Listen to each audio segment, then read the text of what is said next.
Roundball Rock podcast, starring Dave Schilling, LaSalle Thompson, David Thirdkill, Joey Devine, Wallace Bryant, Wayne Sappleton, Sean Keane, Jose Slaughter.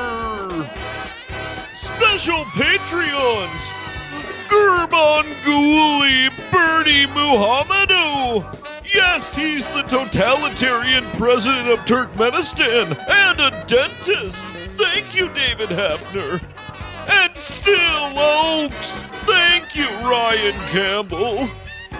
Musical guest, Thompson Twins. And now, the temporary host of Roundball Rock, Joey Devine. Hi, it's me, Joey Devine, your temporary host of Roundball Rock, and we are back with a new episode of the podcast. I'm here, as always, with my good friend and permanent co-host, Sean Keane. Sean, how are you?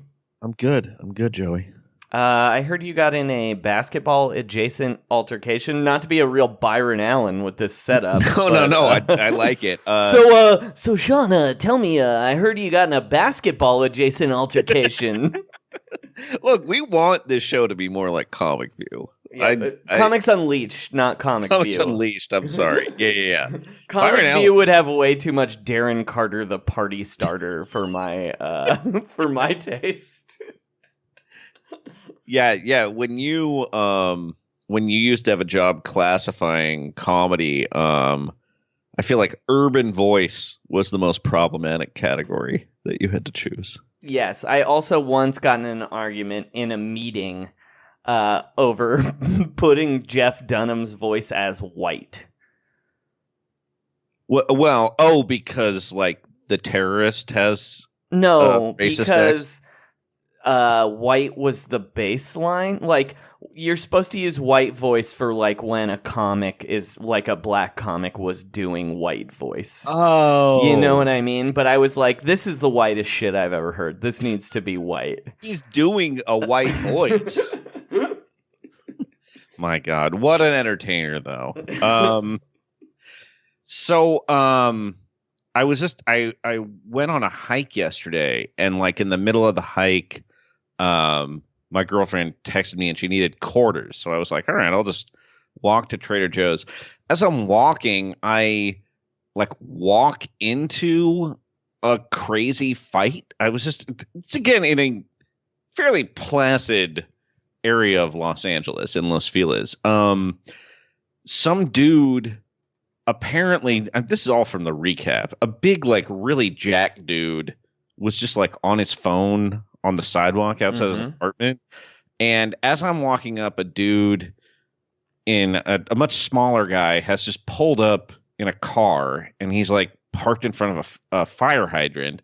And the huge dude just said, "Oh, are you my DoorDash guy?" And I think he must have misheard it, because it immediately it went from 0 to 100 very quickly in terms of the aggression. The guy in the car started yelling gay slurs at the man on the sidewalk. I think he must have just misheard the word dash, Joey. That was my guess. So I see them. Oh, and at one point, the guy in the car brandished a blue pair of nunchucks. I'm sorry, what? I was just watching from like 25 feet away as they were like getting closer. And as they're yelling back and forth, the guy produced a blue pair of nunchucks, which from my angle looked like they had been conjured out of the air. But apparently, dude was just driving around with nunchucks on the passenger seat. Okay, cool. Yeah. What does you watching a guy fight Bagel Boss Man have to do with basketball, Sean? Well, I tried to break up the fight, which was stupid. I should have immediately started filming and shouting World Star, and I believe I would be a TikTok celebrity right now. Instead, I tried to intervene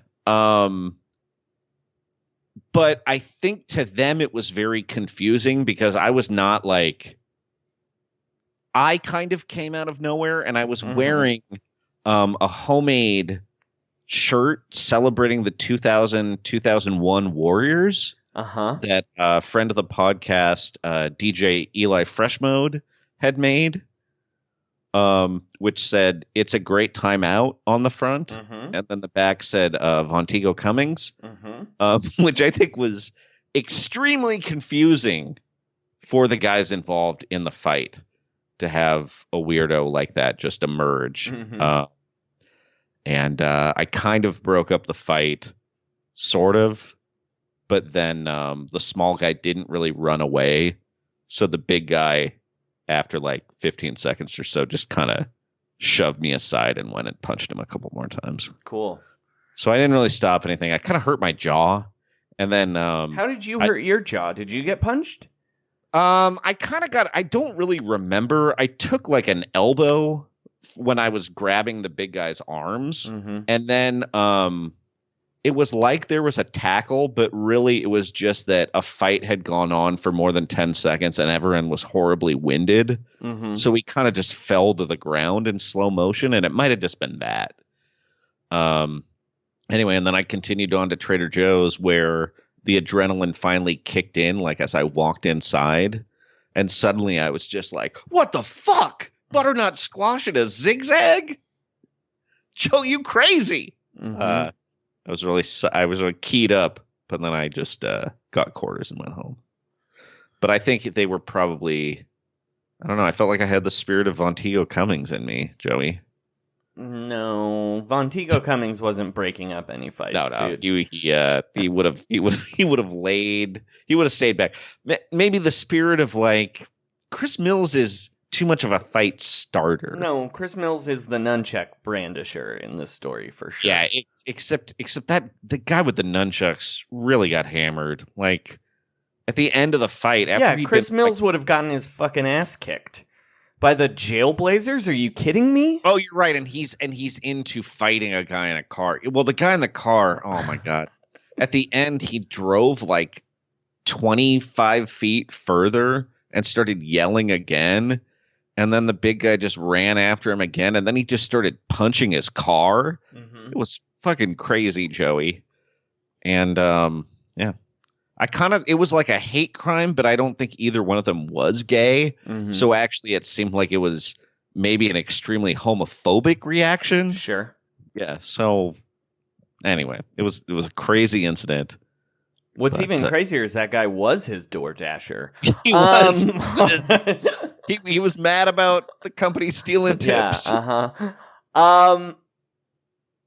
Before we get to what we're going to do, that's a good story, Sean. Thank you for sharing it. I'm really bad at fighting, but I'm okay if people don't know I'm in the fight and I can sneak up from behind. Yeah. And then I don't actually fight. So you're like a spy. Yeah, like a really weak spy though, Joey. Right. Yeah. Or like you're like one of the you're like one of the faceless League of Shadows in ninjas in Batman. Begins. But also like kind of crossed with like 2002 Jeff Van Gundy. Yeah, that sounds right. But earlier than that, but 1996 Jeff Van Gundy. You hate basketball, so. Oh yeah, that's true. Does make sense. But before we get to the rest of our show, thank you for sharing, Sean. I do want to make an announcement. Patreon listeners, sorry we didn't do a Patreon this week. I was on vacation. Where'd you go? Anaheim. Disneyland, baby. So that's where the Clippers should have moved to like 15 years ago, right? No. Right at the pond. No, that's depressing. It would have been like, it's so funny that Mike Trout plays for the Los Angeles Angels, but like Anaheim might as well be like 3 states away. It feels like. But you went to Disneyland, probably. Yeah, with some children. It was fun. Ah, that's fun. Speaking of Disneyland, though, I would be remiss if I didn't shout out our friends, the Take It or Break It podcast, Corbin A. Smith and Disneyland ruiner John Wilms, for ending their Patreon podcast this week. I'm going to miss it. Love you guys. Oh. Yeah, gone too soon. Yeah. Long live the bitch center. Also, speaking of Patreons, if you'd like to donate to ours, you can at patreon.com/roundrockpod, where you can get in our Discord chat. You can get extra episodes every week except for last week, and get a bunch of cool stuff. Merch is still being made, I promise. Mm-hmm. I feel like a weird broken record, but it is happening, I promise. Also, this is kind of an informal benefit, but if you happen to be wanting to attend like a stand-up show, let me know, because often I can put some of our listeners on a list. Sure. And if you come to the business every Monday night in Los Angeles, that's already free. I'll give you a drink ticket, though. Oh, hell yeah, dude. Yeah. Also, follow us on Twitter at RoundRockPod. Email us at roundrockpod@gmail.com. Call us on the phone. That is the phone number that is embedded in this in the description of this episode. And I think that's all our business, right? Oh, 5-star reviews. Give us 5-star reviews on iTunes. It's weird they only let you give 5-star reviews, but it's true. And also, special thank you to our friend at Silky Johnson 23 this week, who did some amazing Photoshop work for us by photoshopping Daryl Morey's head on Ricky Gervais's body with the word audit scrawled in blood on his chest. It's currently being blown up by my printer so I can have it above my bed so I can look at it while I fall asleep. All right, should we do some reader mail here? Yeah, let's do reader mail. This is Roundball Rock Reader Mail. Communications from listeners. Why do we call it reader mail? It is confusing for robots. All right, our first question comes from M. Burchett. He says, it's fairly common knowledge that Michael Jordan played Anita Baker and Whitney Houston before games. So which modern NBA stars listen to which famous diva before games, and why? Like, does LeBron listen to Mariah Carey for her incredible vocal range and pop sensibility, or Gladys Knight for her down-home roots and ability to lift a mediocre Pips lineup to greatness? Who listens to Mavis Staples? Here's what I want to do here, Sean. Yeah. I am right now Googling the Wikipedia page to the VH1 divas. Oh, fantastic. And we're going to go diva to diva. Okay. And figure out and match. But by the way, I will say that LeBron and Gladys Knight, he would be forcing those Pips out of town. Mm-hmm. I mean, we're just going to do the first divas because I did not realize there's are 12 VH1 divas. Yeah. So let's do our first here. Questionable divas. Let's start with guest performer Carole King. Ooh. Okay, Carole King. Which NBA player is most likely to listen to Carole King, Sean? Because I think that person's going to be like a real like brill building person. Mm-hmm. You know what? I'm going to say it's Victor Oladipo because of his singing. And he's like a dork, right? He's a dork. Carole King, though, to me is a little more offbeat than Victor Oladipo likes to go. You've seen those dumb sweaters he wears. He wears the most normie sweaters possible. Yeah, I think he'd be into the songwriting. Sure, but Carole King's like a kind of a weirdo. You know what I mean? Who do you think would listen to a him? young person who would listen to Carole King now is a little weirder than Victor Oladipo. Who do you think that is? You know what?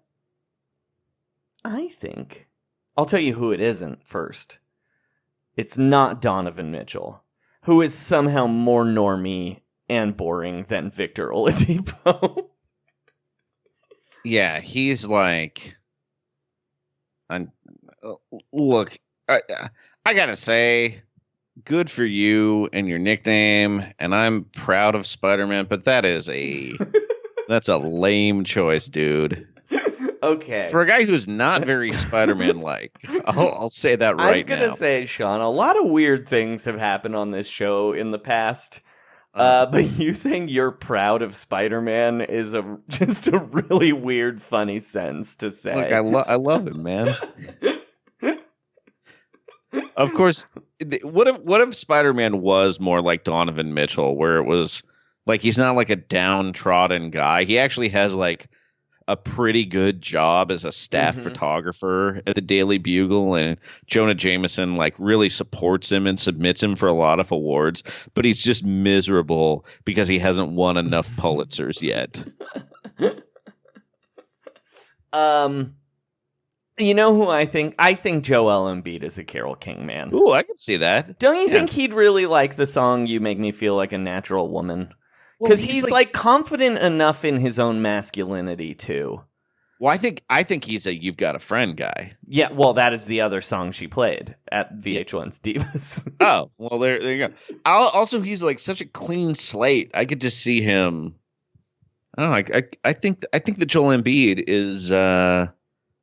I think he's probably a feminist. Okay. I really do. Okay, Sean. Here's a hard one. Okay.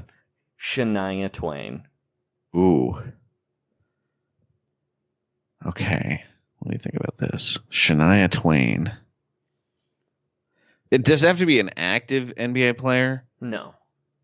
I think it's Baron Davis. And I think that it wasn't because of her music. He just saw her appearance in I Heart Huckabees and became intrigued, and then was like, you know what? There's some real emotional stuff here. And he kind of likes that she took a little dig at Brad Pitt. You know Baron what? Davis, also a feminist. I like that. But I mean, to me, there's only one NBA player I know who listens to country, and that man is Jimmy Butler. It seems like a weird match, I know, but it's the only one I know about it. All right. Do you think he also like hates young country, and he's like, oh, that young country artist staying up too late?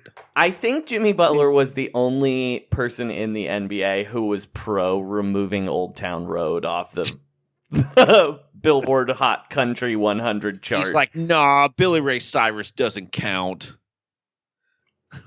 They're trying to circumvent the rules. He's like, I need more Brad Paisley in my life. All right, this one I think is the easiest one. Okay.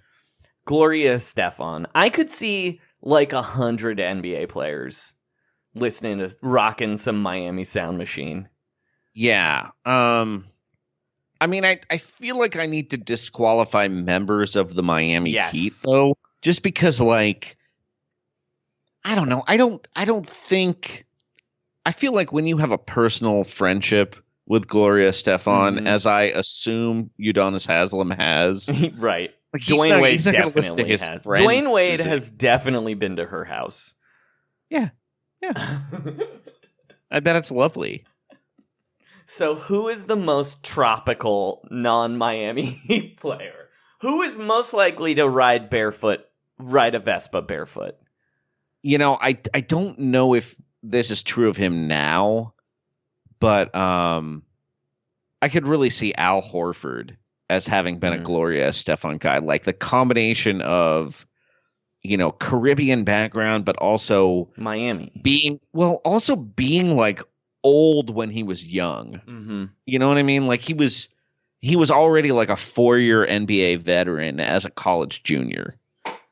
I have a different one. I think it's Boogie Cousins. Oh, He just, he seems like the guy who wants to feel that mamba. You know what I mean? What song do you think he likes? I mean, come on. You know what song he likes. The rhythm is going to get you, Yeah, you think? of course. I think he likes her version of Bad Boys. Okay, I like it. All right, Aretha Franklin, Sean. Oh, I mean, there's so many who like Aretha Franklin. I think it's weirdly A young person. Yes, exactly. A young guy like I have one. This one jumped out to me right away. I weirdly, I think it's Kyle Kuzma, dude. wow. Just He's like kind of an old head. No. Kyle Kuzma is just always trying so hard to be interesting. Oh. And being a man that young who like really loves like old music is a real like I'm trying to be interesting move. You know what I mean? I understand. I think somebody who just no posturing, wouldn't tell you about it, but legitimately loves him, Mike Conley. Yeah, oh for sure. Mike Conley is way into Aretha. Mm-hmm. All right. Mariah Carey. I mean, this is like everyone in the NBA. Yeah. But but who loves Mariah Carey the most, Sean? This one also was easy to me. You know, like at first I was, this is not correct, but I did imagine Anthony Randolph listening to the song Hero and weeping. This to me, but no, I think it's like somebody who's more into like Someday and Emotions. Who do you think it is? Carmelo Anthony. It was like the easiest shit in the world to me. I kind of think it's like, oh yeah, I bet he like lost his mind, like watching that performance at Michael Jordan's last All-Star game. Yeah, for sure. He He wants that so bad. And you know what? I'm with him. NBA, give it to him. Yeah. We're going to get into somebody else that's related to Melo having the same problem right now, but the NBA's really got to get its shit together here with some of these guys. Just let Melo have a year. It's someone pick him up. Oh, is Quinn Cook really that much better? No, he's worse. Yes. He's worse than Carmelo Anthony, Joey. Like, easily.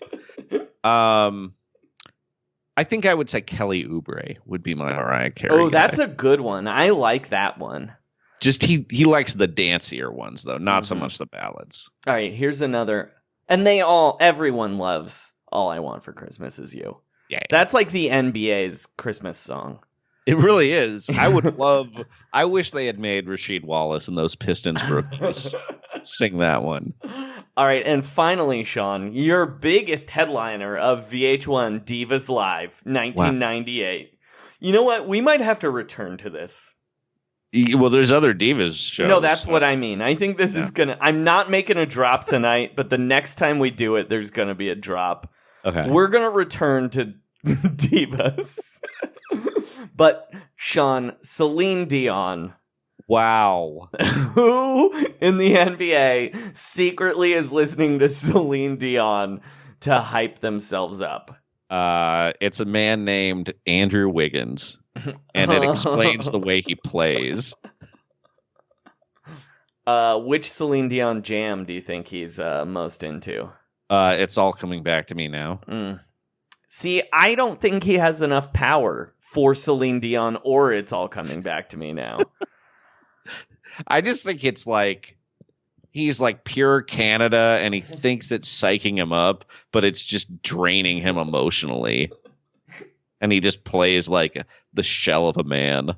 I have a story about It's All Coming Back to Me Now. Please. When I went on the 8th grade field trip to to Washington, D.C., we took a red eye. I'd never been on a plane by myself before, and I didn't have a Discman, so I was just listening to airplane radio stations. Mm-hmm. And there was a station that just played those two Celine Dion songs from that soundtrack, whichever Up Close and Personal, I on believe, repeat. yeah. It's all coming back to me now. But I fell asleep listening to it, but was in that like non-sleep plane sleep, you know?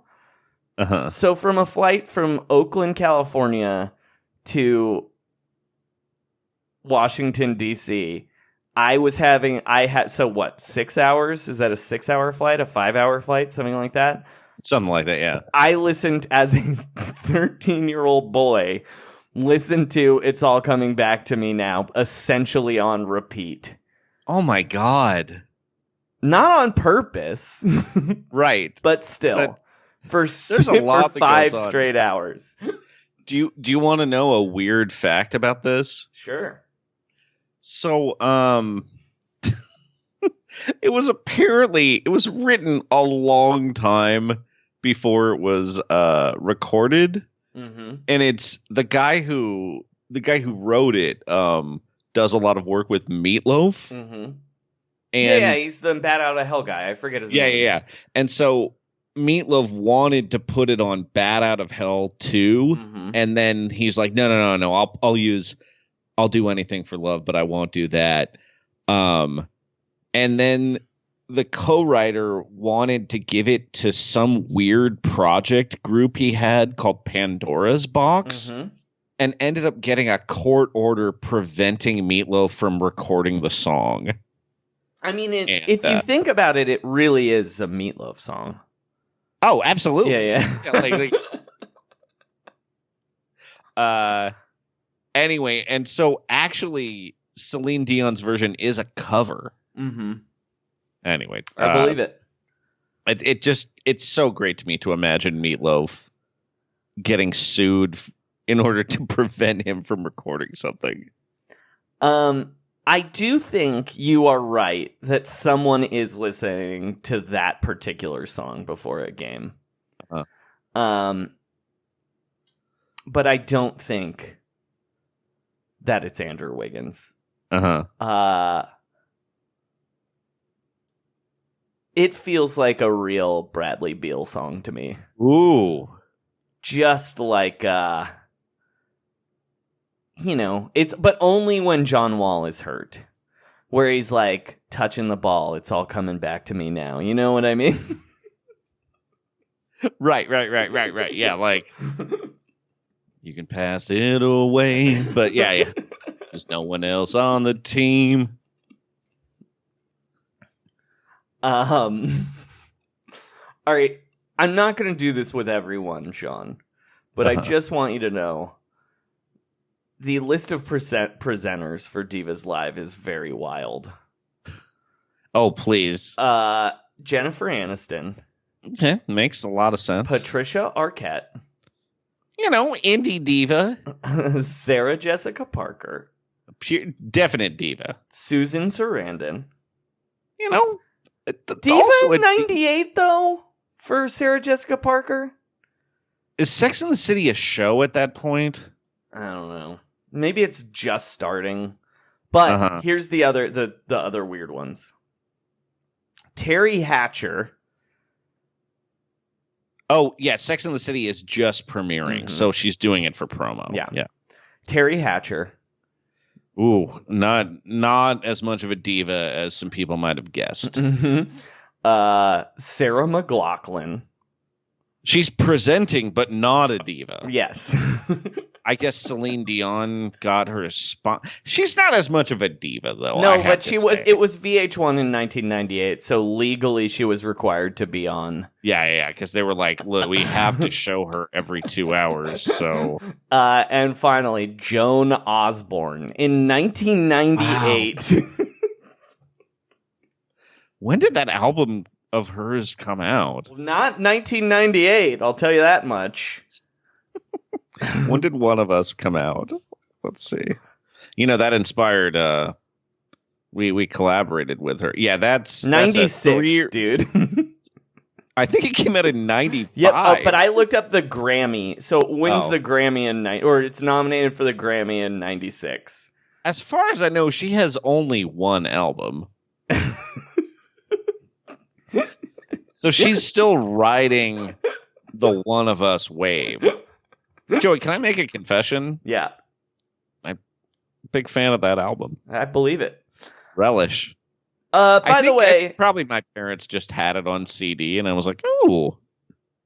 By the way, back to Gloria Estefan and Boogie Cousins. I've thought about it. It's not rhythm is going to get you that he likes the most. It's get on your feet. Oh, yep. Yeah. Yep. And like, I think like maybe I could feel like that being a song he embraced during his rehab too. Sure. All right, that question took much longer for us to answer than I thought it would. El Hafnero asks, we all know that the Lopez twins' cats hate each other, but which NBA players' cats / dogs / etc. would get along super well? I mean, I kind of feel like Clay's dog would get along with anyone, kind of like Clay himself. Mm-hmm. I guess there are probably a lot of NBA players who own cats. It's just I think of that less. Well, maybe that's there aren't that many though. There's a whole Twitter. There is a whole Twitter dedicated to it. But I do know, because it was on the local news yesterday, that Jordan Poole, Warriors rookie, actually adopted 2 Maine Coon cats yesterday from and Bay Area Animal Shelter. Are a Maine Coon owner, right? I am. Well, no, ours is not a Maine Coon. He just looks like one because he's small. He's according to the vet, he's a Norwegian wood cat or a Norwegian forest cat. Sorry. If it was a Norwegian wood cat, that would be tight. Because in the movie yesterday, they forget that is even a breed of cat.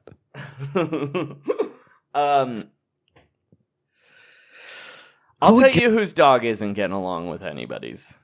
Who's that? I know this is not the question, but Udonis Haslam's castrated dog is not getting along with anybody. Everyone. Like he's breeding fighting dogs, right? In case you forgot, Udonis Haslam had a dog who was accidentally neutered. Mm-hmm. And then sued the guy for hundreds of thousands of dollars because apparently the breed of dog is so rare, the semen would cost that much money. All right. Udonis Haslam claimed he was making tens of thousands of dollars in semen money every month.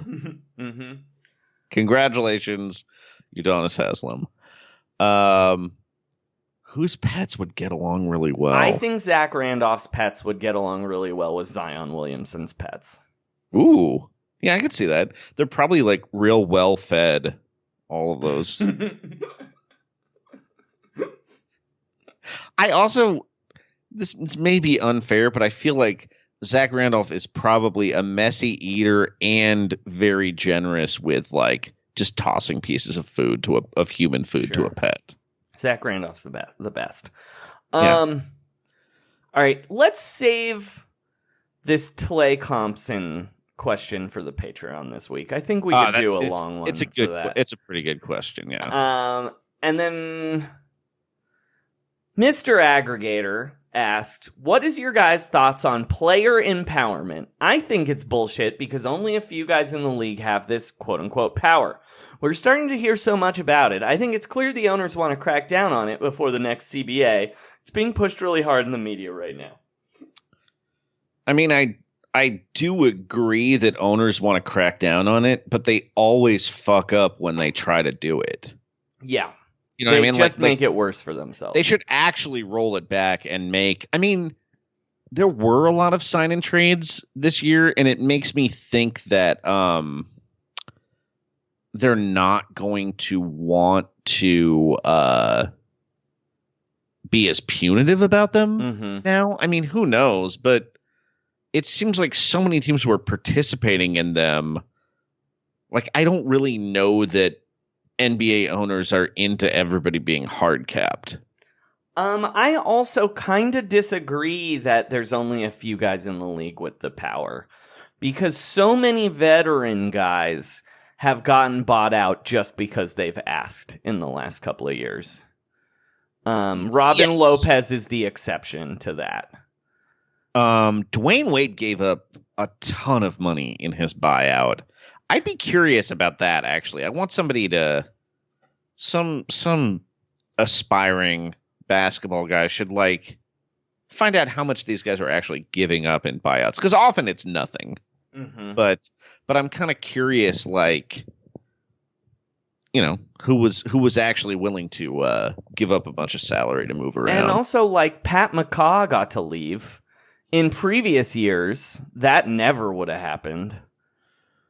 Right. Pat McCaw would just be out of the league. Or be stuck on the Warriors for 3 years or whatever. Yeah, that was a weird situation. I also... So there were a lot of just very strange. I'm still like baffled by the D'Angelo Russell move, and not so much from the Warriors' perspective, like that. Whether you agree with it or not, like there's like a logic to it. It just seemed very weird that he signed with them so fast. I mean, I guess it's not like a bad destination or anything, but it felt like anyway. I mean, I do think that probably the middle class of players is getting a little bit screwed, but it just seems like the vagaries of the salary cap going up and how much cap space teams have, which seems fairly random, seems like it's like the biggest factor on how much like guys can move around and how much they get paid. Well, I would actually argue the guys who are getting the most screwed are guys like, again, we're going to talk about this, like Jeremy Lin and Carmelo Anthony. Where they're like these like fringe veterans who are clearly better than young guys, but the premium is so on young guys that they're just having to go to China or whatever. Yeah, and I mean, there's or even the big three.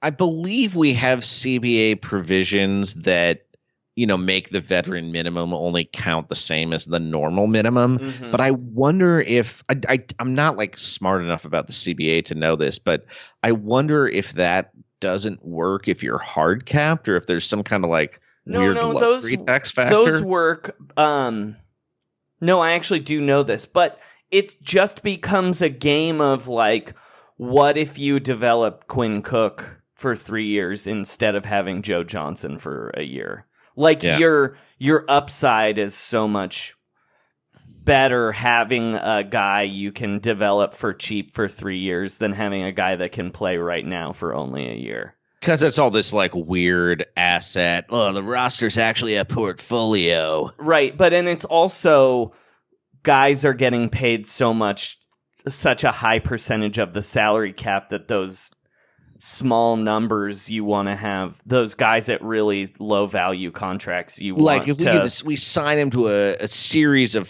a 4-year non-guaranteed deal, and it was like what the Rockets were trying to do with Daniel House last year. Yes. Where it's just like, how can we make this more like baseball and turn it into indentured servitude? But even like a guy like Damian Lee with the Warriors is getting screwed. Because, like, Damian Lee is, like, he's a fringe NBA player, but, like, there's no reason not to have him on a roster, but no one's signing him because he's, like, 25. So he's having to sign two ways every year. Yeah, he signed another two-way, yeah. Right? The two-way seems more of an exploitation than an opportunity, I'm going to say. 100%. It's just like... You're all making so much money. But also, my biggest problem with... Oh, also, we didn't really answer. I'm pro player empowerment, obviously. Like, fuck owners. Players should get to work where they want and get all the money they want. I think the reason we're hearing so much about it is absolutely... yes. Like ownership sources and league office sources. They're mad at Rich Paul and Anthony Davis. That's all this is. Right. And Kawhi Leonard now. That one's weird. But the biggest problem with the quote unquote player empowerment era is Bill Simmons running rampant with made up words. Well, and like calling it the really... player empowerment era, where he went through and named eras of NBA decades this week. He also has been talking about free agency in terms of Tinder or dating apps basically since Tinder existed, and he keeps forgetting he did it. And he's like, I got a new name for this. It's the swipe right era. And then you're like, actually 4 years ago, you're like, I got a name for this. It's the Tinder era. I just wonder if he's just like, if we were able to go back far enough, I wonder if there were some like weird AOL columns where he's like, oh, what are Alonzo Mourning? But going to the Heat from the Hornets? This is like the classified ads era. NBA players, NBA writers, I beseech you. We need to kill pre-agency right now. Oh. We cannot let it become a term that people use. It's so stupid. It like it rhymes. But also the problem with it is it also sounds too much like free agency. So like, oh, I hate it. Anyway, somehow we made this a thing about Bill Simmons again, but also, yes, I'm pro player empowerment. I believe there shouldn't be a draft and there shouldn't be a salary cap. All right. From Queen Ozymandias, she asks, is Kyrie Irving voting for Marianne Williamson?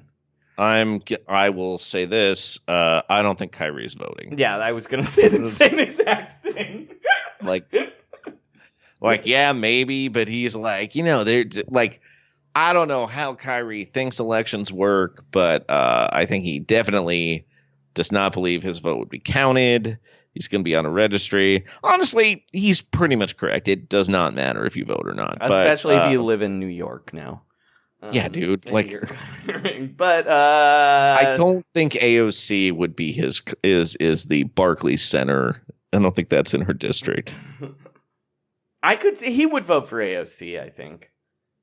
Yeah, I can't see him like going to a polling place. No, it's true. Who's Joe Harris voting for? Oh, Joe Harris. I think he's a Mayor Pete guy for now. Gross. But I think he's paying attention. All right. And then she also asked, why the fuck is Marcus Smart an angel playing for the fucking Celtics when he could be the chaotic anti-capitalist angel that Philadelphia deserves? All right. Can you provide the context for this? Or I could do it. You can do it. So Marcus I'm going to say that guy's the French Revolution guy's name wrong, and that's much more your wheelhouse. So I think as a Les Mis head. That is true. That is true. I am a Miz head. Team Gavroche. No, actually, I'm Team Angel Ross. Actually, just fuck Marius. You know what I'm saying? That guy sucks. Anyway, Marcus Smart has been very visible. I think it's his birthday or something, but keep going. He's The NBA is so stupid that we're this guy's been around a lot. Maybe it's his birthday. Well, today he was the reason he's been so active today. It's not at all his birthday. It's because he's the most famous person on USA Basketball. Well, he was doing a Q&A on Twitter to raise money today to get people to donate to like a charity for kids with cancer or one specific kid with cancer. So that's why there's a million Marcus Smart quotes, because he was like basically just doing a fundraiser today on Twitter. And also he's the only one not embarrassed to be on the USA Basketball team. Yeah. So he's been doing a lot of press around that too. Which, if you're Marcus Smart, that's smart and cool. Because in what other context would you be on the USA Basketball team, let alone on national TV all the time talking about it? You know, I gotta say, kind of rules that everybody's dropping out. Yeah, I'm super Fuck into FIBA, it. man. Like, oh, FIBA. Oh, good. There's a basketball version of FIFA. No, thank you. Also, like, if these guys are just gonna play 60 games a year, it's like, why are we playing in like a trash international tournament? Like, oh, it's a qualifier for the Olympics. They might have to play a tournament in Tokyo to qualify. It's like, why don't we just send Kentucky, the University of Kentucky team? Whatever. Just I don't even send them. Just send like the best AAU team and see what happens. yeah. You know what I mean? Braun, right? What? Send Braun, like, what, couldn't they just field the team of NBA players' kids that would rule? Like Shaq's kid, LeBron's kid, Pippen's kid. Like I bet you could make a team that would at least qualify for the Olympics out of They should just keep Marcus. the offspring of the 90s Olympic They should team. keep Marcus Smart on that team, though. Yeah, he's it still would there. be even better. He's like a camp counselor. Anyway, sorry. So Marcus Smart, the two prominent things he did was last night he was on TV. Sorry, Monday night he was on TV talking about weird Celtics Twitter, which congratulations on the scoop, guys. But also, he asked a question about the sequence was someone asked him a question. Okay, so everybody, his charity is called the Young Game Changer Foundation, fights cancer, I guess. And someone asked him, coolest medieval siege weapon and why? And along with it was a picture of a trebuchet and a catapult and a ballista. I don't know what that is, Cool. even looking at the drawing. And then Marcus Smart said, none of above, guillotine by far. Thank you for donating. And everyone, and then someone quote tweeted it, at Connor_Griffin, wrote, Marcus Smart is Robespierre. And Marcus Smart quote tweeted that and tweeted fire emoji, reign of terror, fire emoji. And so that is the reason for believing that he is an anti-capitalist icon. So here's my first thing. What I will say is I do think we have confirmation that Marcus Smart listens to Dan Carlin's Hardcore History. Yeah, as everyone should. My problem with this comment from one of our favorite listeners, Queen Ozymandias, is referring to the Philadelphia 76ers as anti-capitalist. They are the most fucking capitalist bullshit team, maybe in the NBA. The process is the most venture capitalist fucking .com Bitcoin fucking hooey possible. Let's just acquire as many Lyft drivers as possible. Yeah. And then we slowly cut their wages like boiling frogs in a pan. Yeah. And their owners are like the kings of, they're like who closed Toys R Us. Yes, they are. Yeah, they're like Bain Capital Jr. Yeah, they are the kings of buying a business that is totally fine and then shutting it down because it's like the producers, but I'm not even really sure how it works. But it's like the producers for businesses that were fine. Yeah, well, and also I kind of believe that happened with the Sixers, where they were like, "Oh, I guess we can't sell it yet." So my question, Sean. Yes, you have something you want to say about this? Well, Go ahead. just the chaotic anti-capitalist angel of Philadelphia is named Gritty. Yeah, well, fair. Also, that. Like he's more like a literal angel. But I wanted to ask you, Sean, if you Yes. had to pick one NBA team that's the most anti-capitalist, who would it be? Ooh. Offhand, I would have to say the Memphis Grizzlies. Okay. Just because they're the closest thing to being run by like a family business. I mean, I know the Lakers are, but they're not an anti-capitalist thing.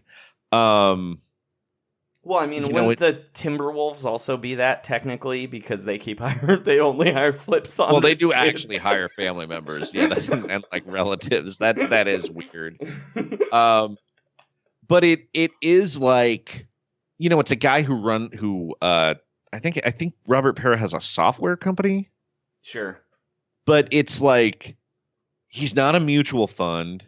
He just kind of has this company. And he also owns the Grizzlies. And like it feels like Grit and Grind, despite being, a bit of a bullshit slogan, is like legitimately how people in Memphis feel. Mm-hmm. And it's like, it's weird the team went there. It's weird they're there at all. I mean, that was pretty much all I had. But also they have like weird shit happens where they get really tight. They get really tight when they think about the Martin Luther King assassination during playoff games. But one of their longtime players was like straight up murdered by his wife in like a criminal. Anyway, all of that feels very like their existence is like a cautionary tale about capitalism. Like, man, we had to leave Vancouver. Like, I guess, like they made such a horrible mistake with Chandler Parsons, which is the same way that like a rube gets swindled by a flashy guy from out of town,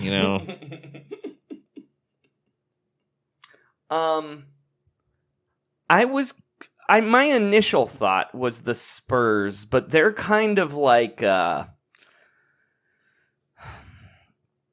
like Cuba, you know what I mean?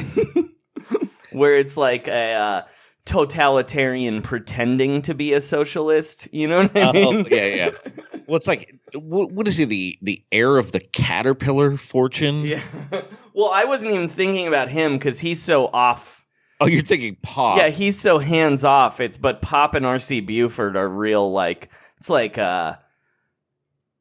Maoist China. You know what I mean? Yeah. The secret police are running the show. Yes, exactly. Yeah. It literally, a secret policeman is their coach. Dude, R.C. Buford is a Watergate burglar ass name.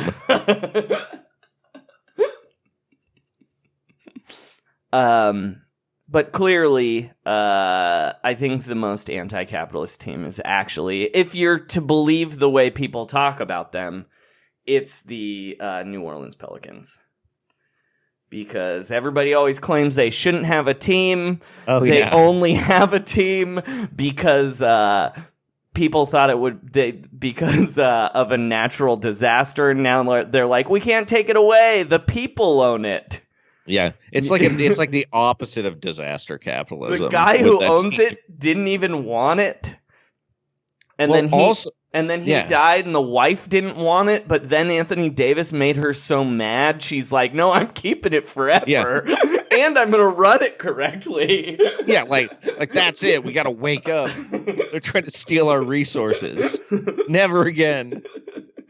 Also, the full name of their mascot is actually Robespierre the Pelican. Yeah. A lot of people don't know that. All right. Good questions, all. We'll be back with some more questions in the Patreon episode later this week. Yeah.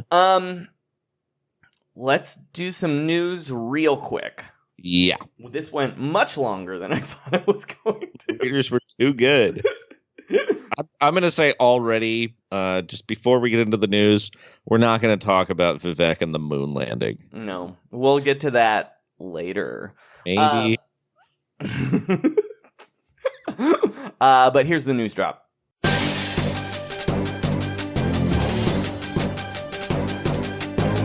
This is Round Ball Rock News. Basketball news. For humans and robots. Trust the process. All right, Sean, our first story. Only because I've alluded to it so much, we actually have to talk about it. Jeremy Lin is sad. He's really sad. And the same story. It was a very interesting coincidence because there was also a Carmelo Anthony is sad story earlier this week. So it's really like what? Okay, yeah. Go ahead. Sorry. I was like, it's really like those two are inextricably linked for no reason for the rest of their lives. If Melo had just opened his heart to Linsanity, I feel like the whole landscape of the NBA would be different. It's true. But why don't you walk us through this Jeremy Lin story? Okay, so Jeremy Lin is in Taiwan doing something for apparently a Christian outlet called Good TV. And so he was giving a motivational speech. And let me just give you some of the things he said. In English, there's a saying, and it says, once you hit rock bottom, the only way is up. But rock bottom just seems to be getting more and more rock bottom for me. So free agency has been tough because I feel like in some ways the NBA has kind of given up on me. After the season, I had to get ready for this Asia trip, and it was the last thing I wanted to do because I knew for 6 weeks I would have to just put on a smile. I would have to talk about a championship that I don't feel like I really earned. I would have to talk about a future I don't know if I want to have. And honestly, it's just embarrassing. It's tough. Anyway, the theme of the speech was never give up. Mm-hmm. And of course, NBA Twitter decided to have the two worst possible takes on this on either side, which is how can he be depressed? He made so much money, and lol, Jeremy Lin sucks. And I mean, like he clearly doesn't suck. No. I mean, look, should he be a starting NBA point guard? Probably not. But, like, he's still good at things. Yes. He just got hurt a couple times. Like, yeah. he's a perfectly adequate backup point guard. Mm-hmm. He just happens to be 30 years old now. Right. But again, he's better than Quinn Cook. Just gonna say that. Yeah, dude. Like there's a lot of guys he's better and than. I know I pick on Quinn Cook a lot, but he's better than Ian Clark, who's no longer in the NBA. He signed to Europe somewhere today. But no, but yeah, like okay, so Jeremy Lin's already been on the Lakers, right? Yeah, but he's better than he's as good as Rajon Rondo, possibly better. They do different things, but yeah, I think like I'd probably close. rather have Jeremy Lin. I mean, I'd rather have Jeremy Lin just because I'm anti-homophobes. Yeah, exactly. Jeremy Lin, who's also, he's been on Fresh Off the Boat with some of our friends. Wouldn't you rather have him than Derrick Rose? Yes. I guess Derrick Rose is better at some things, but like, Derrick Rose is not like an actually a productive guy. He is like the example of someone in the Discord was talking about it, but like someone is going to score points on your team. Yeah. Like there's a certain amount of that's a skill, but like Jeremy Lin's also like a nice, good person. Mm-hmm. And also Derrick Rose is not. No. And also Carmelo Anthony, same thing. Look, Carmelo Anthony maybe has some trouble being a backup. Maybe he kind of only knows one way to play basketball. Mm-hmm. But also, he's only asking to play one more year in the NBA. And if you're a team that sucks, just have some fun. Get these two guys in the league. People love these dudes. You know what I mean? Isn't Carmelo Anthony still a good 3-point shooter? I think he's only okay. If I remember just right. seems like, look, Damian Lillard was talking about and like some team needed to give him a shot. Portland should give him a shot. Well, Damian Lillard also said, but we don't have the money. The money for a minimum deal? I guess maybe they don't. They did kind of max out. God, it's like it is this like weird offseason where it got so crazy. Teams are like crunching down to the like thousands of dollars. But all this shit is just it's Hanky Maury dunked on brain, dude, where it's like good NBA players who are like slightly past prime are like fucking trash now because you'd rather have a guy who maybe could be good in 4 years at a minimum deal.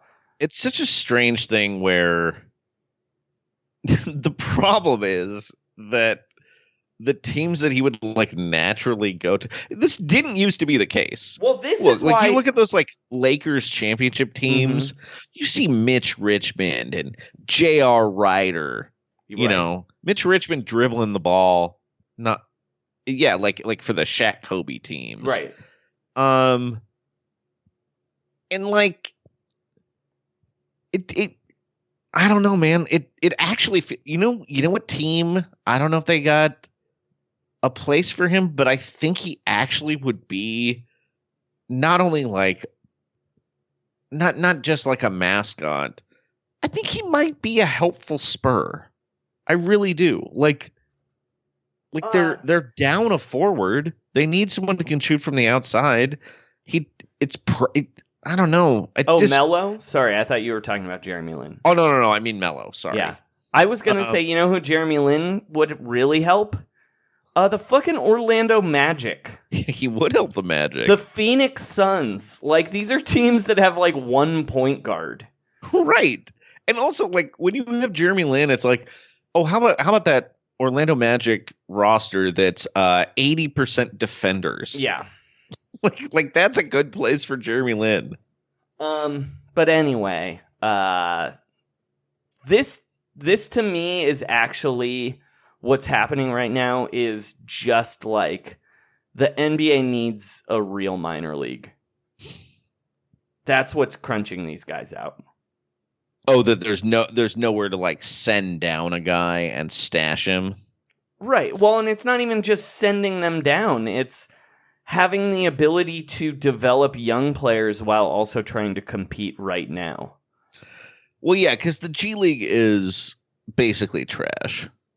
Right. It's only good for stashing 17-year-old foreigners who are pretending they don't speak English because you told them to, which is something the Warriors did last year.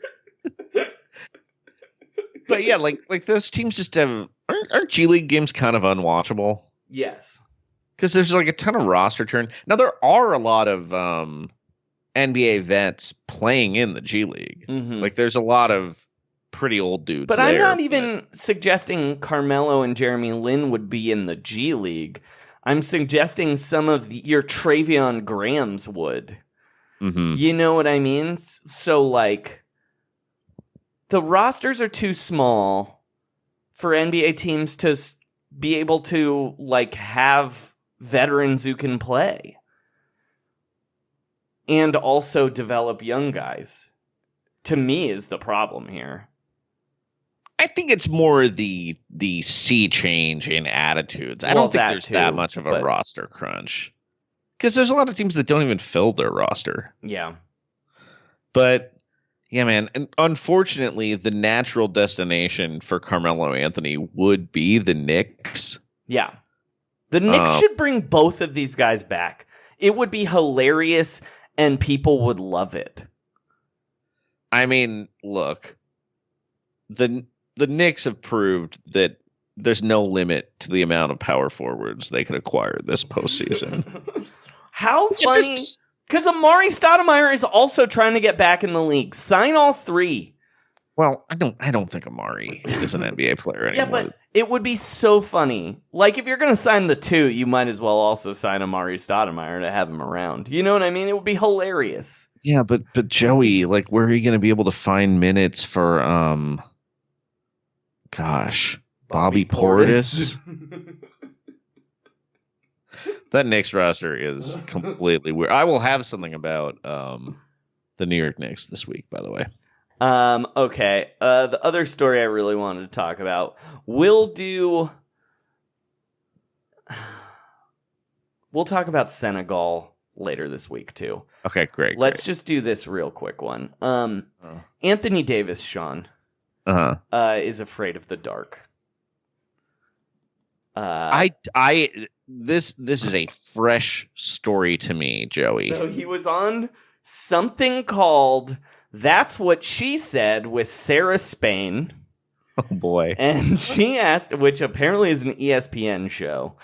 And she asked about what his biggest failure was and the one thing he would most want to improve about himself.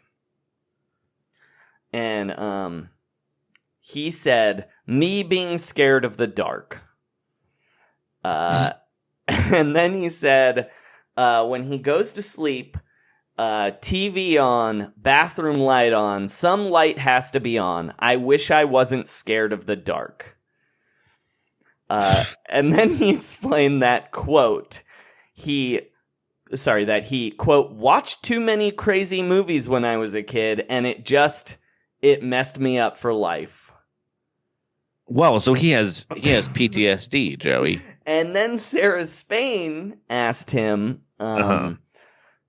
but what if there was a significant other in his life who needed to sleep in darkness? And he said, we ain't gonna make it. It's over with. Oh my God. Well, okay. Here, to me, I had one immediate reaction to hearing this. He must have been scared all the time playing in New Orleans. Like that is just it's a spooky city. It's just a lot of big cemeteries, a lot of oh man, him just sitting with the lights on, thinking about all the ghosts and the voodoo and just going to the arena and being like, oh look, another ghost tour is coming by. Great. Oh, look, it's Anne Rice's mansion. Great. Do you think he got really scared at the beginning of games when the arena lights went down? Well, I'm wondering if he was scared on the Harry Potter ride when I saw him. Oh yeah, that's why they were like, dark. No pictures. He's crying. But I had a very different immediate reaction than you. And Lakers fans, buckle up. Because my immediate reaction was, shit, this is a Dwight Howard-ass story. Oh, man. Yes, it is. Oh, boy. That's, So, be careful out there, Lakers fans. Yeah, I don't like that at all. Sleeping with the light on, because it's different than do you remember Gilbert Arenas' thing that he just wouldn't let anyone sleep in a bed with him? Vaguely. Keep going. It's just one of the many weird things about Gilbert Arenas, and that is definitely him being an asshole. But I can see how that's I can see that quality. You know what I mean? Also, that's mental illness, I think. That is mental illness, but it's also Mamba mentality, I think. Yeah, sure. But fear of the dark and still being scared of movies you saw 10 or 15 years ago is just a lot more troubling, I think. What do you think the scariest movie he saw was? Okay, so I'm doing the math. So I'm going to say this. You know what? Before you would give a joke answer. No. I'm trying to count back and look at what he would have seen when he was 10 years old. Everyone who listens to this show, please tweet at Anthony Davis and ask him what the scariest movie he saw when he was a kid was. Yeah. Yeah, exactly. Yeah, right. That's what I want to hear here. I think we can figure this out, actually. Crowdsourced journalism. I bet he'd say it if he was asked by Roundball Army. Yeah. Everybody listening, ask Anthony Davis what the scariest movie he saw as a kid was. Because I'll tell you what I think it was. I think it was his friend telling him the Bloody Mary urban legend. And he was like, "That's a movie. That's a movie." Do you think that there was like a scary movie he saw that involved a razor, and that was the point when he was like, "Nope, I guess these eyebrows are just going to grow together in a gross caterpillar." What if he saw no razor coming near my eye? What if he says? What if it was like that weird Un Shen Andalou? And he was like, "Oh, that's a razor by an eyeball. Never." What if he's like, I saw Audition when I was 7 years old. But what I was like not that scary. That was going to be my next thing. What if he's like M. Night Shyamalan's Signs? I was going to say like Hocus Pocus.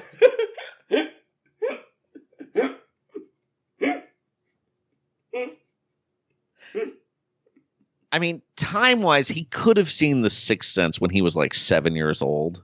Mm-hmm. And I could see that being pretty scary. It's not that scary. Like for a small child. The beginning's pretty scary. That movie's boring for a small child, frankly. It is. It's boring, a lot of Bruce Willis just sitting quietly in a room. The beginning's very scary, Sure. I think. But sure. Yeah, I agree with you. M. Night's films are much more like troubling and unsettling than actually scary. Mm-hmm. Especially when that lady is asking Mark Wahlberg if she stole his lemon drink. Oh yeah, and what about that pickpocket character? All right. I think that's our episode. I think you're right. Yeah. Sean, congratulations, Blazers fans, on CJ McCollum getting an extension. We're not going to make fun of you. Look, Pau Gasol is a great Blazer. Let's see, that's the kind of legacy signing that teams are still doing. Yeah. But it's because of the wildly pro-Spanish bias. I'm going to say this right now. Jeremy Lin is better than Pau Gasol right now. He is. He's more useful. All right. Pau Gasol is probably a fucking delight, though. I don't know. I heard from some people with knowledge that he was a pain in the ass and not very fun to be around in both Chicago and San Antonio. Ooh. Okay. No, I'm not going to tell you who told me that, but I think I know. And that he definitely does not want to help young guys. That's the other thing I've heard. So why is he going to Portland then? I think he thinks he can play. Maybe he can see some don't they have 5 centers? Yeah, but I think he thinks, okay, Zach Collins isn't ready. Nurk is out for the season. And everyone hates Hassan Whiteside. I think I can start in a month. Oh my God. Isn't Nurk back in December? I don't know, man. Anyway, Sean, what do you have to plug? Come see me at Rooster Tea Feathers August. It's next weekend. August 8th to 11th, I think. Mm-hmm. I don't know what day it is anymore, Joey. Yeah, 8th to the 11th. And let me know if you want to. Sunnyvale, California. Featuring for Nate Jackson. The interior clearly used to be a pizza place. The first Pong game was there. That's true. There's a plaque on the wall that says it. Yeah, it was funny. The Pong game actually broke after a day or two, and the guys were like, well, I guess video games suck. And then it turned out that the machine broke because there was too much money inside it. Because it was so popular. I have an article about Chris Paul on Yardbarker where I'm nice about Chris Paul for the most part. And I'm sorry, what did you do with Sean? I know. It was more like I was able to be negative about Russell Westbrook, so that kind of, you know what I mean? Just a bit. All right, cool. It's spread around with my enemies. As for me, you can always follow me on Twitter at Frankie Muniz, where 5 hours ago, I tweeted, "We making brownies on our bus, y'all. Who's coming over? Meet us in Banff at Paigey Price." Does he not have her number, maybe? Just throwing it out there. Don't be like tweeting your location to your girlfriend like that. That's they're on the bus Agent together. Cody Banks, never. Sean, did you write a song? I did. This is about Ben Simmons. It's we didn't even talk about that. Yeah. Well, we'll talk about it later. But okay. well, this song is a Aha song, a collaboration. It's called "Take a 3." Yeah. Okay. And trust the process. Trust the process. And shut it down. Tweet at Anthony Davis. Let's find out what scary movies he's seen. Ow, ow, ow. Dribbling away. The shot is there, but he don't take it. He won't shoot the J. Even Gandhi was more into shooting. Isn't it tragic? Ben is not allowed to talk to magic. Take a 3. Take a 3. Shoot the ball. Take a 3. JJ's gone to New Orleans.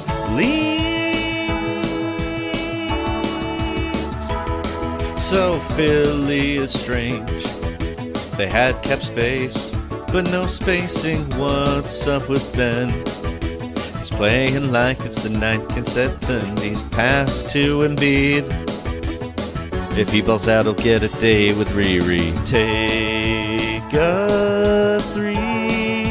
Take a 3. Shoot the ball. Take a 3. He'll be with Braun in 2 years.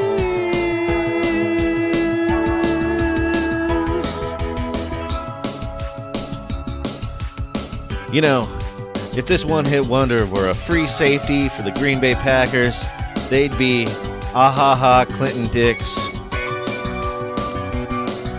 If they were a Korean big man for the Portland Blazers who got into a crazy practice fight involving a large beam of wood, they'd be Aha Sungjin. And of course, if this band was the laugh of Finals MVP Kawhi Leonard, they'd be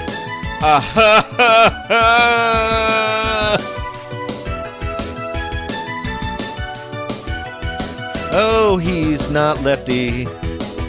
A clutch client, not a clutch shooter. Down under, not downtown. The Boston fans all say he's a coward. They're talking trash, but he stole Al Horford away. Take a 3. Take a 3. Shoot the ball. Take a 3. JJ's gone to New Orleans. Take a 3. Take a shot. Take a 3. He'll be with Braun in 2 years.